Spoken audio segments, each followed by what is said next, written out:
recherche, c'est pas uniquement des beaux cerveaux, c'est aussi, il y a des caractères, c'est des individus qui font la science, donc ça, faut s'en rendre compte. Donc moi, ce qui m'intéresse, c'est la forme des organismes, la forme des cellules, l'évolution, ce qu'on appelle évo-dévo aujourd'hui, évolution-développement. Donc ça, c'est un truc qui m'intéresse. Oui, pourquoi un œuf de poule est sur une poule, et puis un jour, il sortira autre chose, il y a un accident, que ce soit un accident naturel ou bien quelque chose provoqué par l'homme, hein, une modification génétique. Si vous faites des mutations, par exemple, une mouche va avoir une aile à la place de l'œil. Donc effectivement, il y a un problème de montage. Hein, c'est comme mettiez une roue à la place du volant. Enfin, une roue au sens... Les organes sont bien constitués, mais ils ne sont pas au bon endroit. Donc ça peut créer des surprises.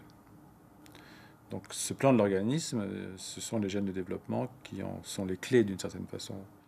La découverte de ces gènes de développement a permis de faire la fusion entre la génétique, le développement et l'évolution, et qui sont quand même les trois caractéristiques du vivant. C'est ça qui nous distingue des cailloux,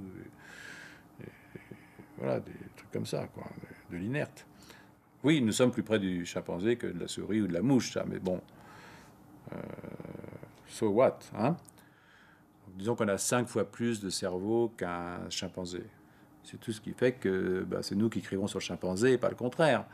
C'est ce qui fait les poètes, les savants, les suicidés, tout ça, quoi. Donc, ce qui fait l'animal tragique que nous sommes. Hein.